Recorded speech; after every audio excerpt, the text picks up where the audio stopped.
ಹಿರಕಲ್ಗಡ ಸರಕಾರಿ ಪ್ರಥಮ ದರ್ಜೆ ಕಾಲೇಜು ಉದ್ಘಾಟಿಸಿದ ಶಾಸಕ ಜನಾರ್ದನ ರೆಡ್ಡಿ. ಗಂಗಾವತಿ ಕ್ಷೇತ್ರದ ಇರ್ಕಲ್ಗಡದ ಸರ್ಕಾರಿ ಪ್ರಥಮ ದರ್ಜೆ ಕಾಲೇಜಿನಲ್ಲಿ ಸುಮಾರು 90 ಲಕ್ಷ ವೆಚ್ಚದ ಕೊಠಡಿಗಳನ್ನು ಶಾಸಕ ಗಾಲಿ ಜನಾರ್ದನ ರೆಡ್ಡಿರವರು ಬುಧವಾರದಂದು ಉದ್ಘಾಟಿಸಿದರು. ನಂತರ ಸಿಸಿಡಿ ಉಪಾಧ್ಯಕ್ಷ ಸಂಗಮೇಶ್ ಬಾದ್ವಾಡಿ ಮಾತನಾಡಿ, ಶಾಸಕರು ನಮ್ಮ ಮನವಿಗೆ ಸ್ಪಂದಿಸಿ ಶಾಲಾ ಕೊಠಡಿ ನಿರ್ಮಿಸಿ ಕೊಟ್ಟಿದ್ದಾರೆ. ಬಾಲಕರ ವಸತಿ ನಿಲಯ ಮತ್ತು ಬಾಲಕಿಯರ ವಸತಿ ನಿಲಯಕ್ಕೆ ಮನವಿಯನ್ನ ಸಲ್ಲಿಸಿದ್ದೇವೆ. ಅವರು ಆ ಮನವಿಗೆ ಸ್ಪಂದನೆಯನ್ನ ಮಾಡಿ ಭರವಸೆಯನ್ನ ನೀಡಿದ್ದಾರೆ ಎಂದರು. ನಂತರ ಶಾಸಕ ಗಾಲಿ ಜನಾರ್ದನ ರೆಡ್ಡಿ ಉದ್ಘಾಟನೆಯನ್ನ ನೆರವೇರಿಸಿ ಮಾತನಾಡಿ, ಮುಂಬರುವ ದಿನಗಳಲ್ಲಿ ಈ ಕಾಲೇಜಿಗೆ ಮತ್ತು ಗ್ರಾಮಕ್ಕೆ ಇನ್ನೂ ಹೆಚ್ಚಿನ ಅನುದಾನವನ್ನ ನೀಡಿ ಅಭಿವೃದ್ಧಿಪಡಿಸುತ್ತೇನೆ ಎಂದು ಭರವಸೆಯನ್ನ ನೀಡಿದ್ದಾರೆ. ಹಿರಕಲ್ಗಡ ಗ್ರಾಮಕ್ಕೆ ಬಾಲಕಿಯರ ವಸತಿ ನಿಲಯಕ್ಕೆ ಮತ್ತು ಹೋಬಳಿಗೆ ಬೇಕಾಗಿರುವ ಶಾಲಾ ಸಂಬಂಧಿ ಕೊಠಡಿಗಳಿಗೆ 25 ಕೋಟಿಗಳನ್ನು ವೈಯಕ್ತಿಕವಾಗಿ ಅನುದಾನ ಕೊಡುತ್ತೇನೆ ಎಂದು ಹೇಳಿದ್ದಾರೆ. ಮುಂಬರುವ ದಿನಗಳಲ್ಲಿ ಅಂದರೆ 2028ಕ್ಕೆ ಬಿಜೆಪಿ ಅಧಿಕಾರಕ್ಕೆ ಬರುವುದು ಶತಸಿದ್ಧ ಎಂದು ಬಿಜೆಪಿ ಕಾರ್ಯಕರ್ತರಿಗೆ ಹೇಳಿದ್ದಾರೆ. ಕಾರ್ಯಕರ್ತರು ಯಾವುದೇ ಗೊಂದಲಗಳಿಗೆ ಕಿವಿಕೊಡಬಾರದು. ನಾನು ಈ ಕ್ಷೇತ್ರವನ್ನ ತೊರೆಯುವುದಿಲ್ಲ ಎಂದು ಹೇಳಿದರು. ಊಹಾಪೋಹಗಳಿಗೆ ಯಾರು ಕಾರ್ಯಕರ್ತರು ಕಿವಿಗೊಡಬಾರದು ಎಂದು ಹೇಳಿದ್ದಾರೆ. ಕಾರ್ಯಕರ್ತರು ಸದಾ ಬೆನ್ನೆಲುಬಾಗಿ ನಿಂತು ಈ ಭಾಗದ ಜನರ ಕಷ್ಟಗಳಿಗೆ ಸ್ಪಂದನೆಯನ್ನ ಮಾಡುತ್ತೇನೆ ಎಂದು ಭರವಸೆಯನ್ನ ನೀಡಿದ್ದಾರೆ. ನಂತರ ಗ್ರಾಮದ ಹಿರಿಯರು ಪ್ರಮುಖರು ಸೇರಿ ಶಾಸಕರನ್ನ ಸನ್ಮಾನ ಮಾಡಿದರು. ಬಿಜೆಪಿ ಮುಖಂಡರಾದ ವಿರೂಪಾಕ್ಷಪ್ಪ ಸಿಂಗನಾಳ್ ಮಾತನಾಡಿ, ತಕ್ಷಣ ಸ್ಪಂದನೆಯನ್ನ ಮಾಡುವ ಶಾಸಕರು ಎಂದರೆ ಅದು ನಮ್ಮ ಜನಾರ್ದನ ರೆಡ್ಡಿರವರು ಎಂದು ಹೇಳಿದರು. ಕಾರ್ಯಕರ್ತರು ಮತ್ತು ಊರಿನ ಸಮಸ್ಯೆ ಏನೇ ಇದ್ರೂ ನಮ್ಮ ಗಮನಕ್ಕೆ ತೆಗೆದುಕೊಂಡು ಬನ್ನಿ. ನಾವು ತಕ್ಷಣ ಶಾಸಕರನ್ನ ಸಂಪರ್ಕಿಸಿ ತಮ್ಮ ಕೆಲಸ ಕಾರ್ಯಗಳು ಏನೇ ಇದ್ದರೂ ಸಹ ತಕ್ಷಣ ನಾವು ಜವಾಬ್ದಾರಿ ತೆಗೆದುಕೊಂಡು ಅದನ್ನ ಮಾಡಿಕೊಡುತ್ತೇವೆ ಎಂದು ಭರವಸೆಯನ್ನ ನೀಡಿದರು.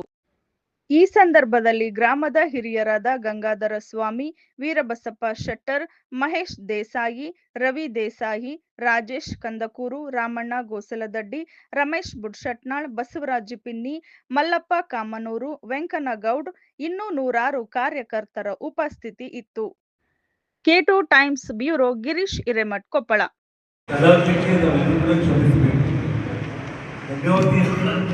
ನಗರದಲ್ಲಿ 30 ಕೋಟಿ ವೆಚ್ಚದಲ್ಲಿ ಇವತ್ತು ಒಳಚರಂಡಿ ಕೆಲಸಕ್ಕೆ ನಾನು ಪೂಜೆ ಮಾಡಬೇಕು. ಅದಾದಮೇಲೆ ಸುಮಾರು ಇಡೀ ಗಂಗಾವತಿ ನಗರವನ್ನು, ಇಡೀ ನಮ್ಮ ಕರ್ನಾಟಕ ರಾಜ್ಯದಲ್ಲಿ ಬೆಂಗಳೂರು, ಬೆಳಗಾವಿ ನಂತರ ಒಂದು ವಿಧಾನಸಭಾ ಕ್ಷೇತ್ರದ ಹೆಡ್ಕ್ವಾರ್ಟರ್ ಗಂಗಾವತಿ ಟೌನಲ್ಲಿ ಸಂಪೂರ್ಣವಾಗಿ ಕೆಮೆರಾಗಳ ಕಣ್ಗಾವಲಲ್ಲಿ ಗಂಗಾವತಿ ನಗರ ಅಂತ ನಾನು MLA ಆಗಿ ನಾನು ಘೋಷಣೆ ಮಾಡಿದ್ದೆ. ಆ ಕೆಲಸ ಇವತ್ತು ಪೂರ್ತಿ ಮಾಡಿದ್ದೀನಿ. ಇವತ್ತು ನಾವು ಭೂಮಿ ಪೂಜೆಯನ್ನು ಮಾಡಿದ ಮೇಲೆ ಪೊಲೀಸ್ ಸ್ಟೇಷನ್ಗೆ ಹೋಗಿ ಅಲ್ಲಿ DSP ಕಚೇರಿಯಲ್ಲಿ ನಾವೆಲ್ಲ ಕಾರ್ಯಕರ್ತರು ಮಾಧ್ಯಮ ಸ್ನೇಹಿತರನ್ನ ಬಂದಿದ್ದೀವಿ.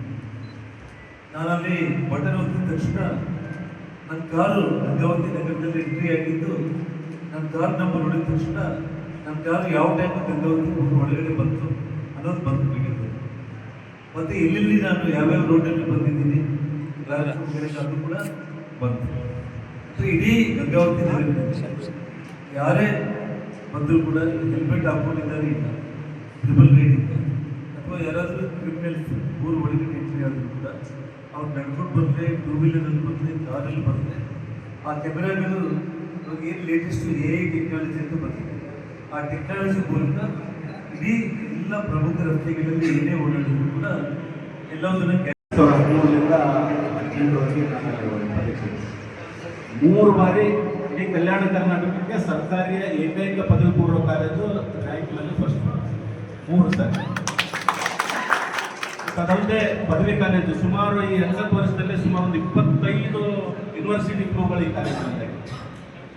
ಸಾಕಷ್ಟು ಕ್ರೀಡಾಪಟುಗಳು ಸಾಕಷ್ಟು ಶೈಕ್ಷಣಿಕವಾಗಿ ಹೆಚ್ಚು ರ್ಯಾಂಕ್ಗಳನ್ನು ಪಡೆಯುತ್ತಾ ಮತ್ತು ಸರ್ಕಾರದ ಮಾನ್ಯತೆ ಪಡೆತಕ್ಕಂಥ NAC B++ ಅಕ್ರಿಡೇಷನ್ ಪಡೆದಂಥ ಏಕೈಕ ಸರ್ಕಾರಿ ಪದವಿ ಕಾಲೇಜ್ ಇಡೀ ಕಲ್ಯಾಣ ಕರ್ನಾಟಕದಲ್ಲಿ ಇತ್ತೀಚಿನ ದಿನದಲ್ಲಿ ಅವೆಲ್ಲರೂ ನೋಡಿದಾಗ ಸಾಕಷ್ಟು ಕೊಪ್ಪಳದಿಂದ ನಮ್ಮಲ್ಲಿ ಅಡ್ಮಿಷನ್ ಕೇಳ್ಕೊಂಡು ಬರ್ತಾರೆ.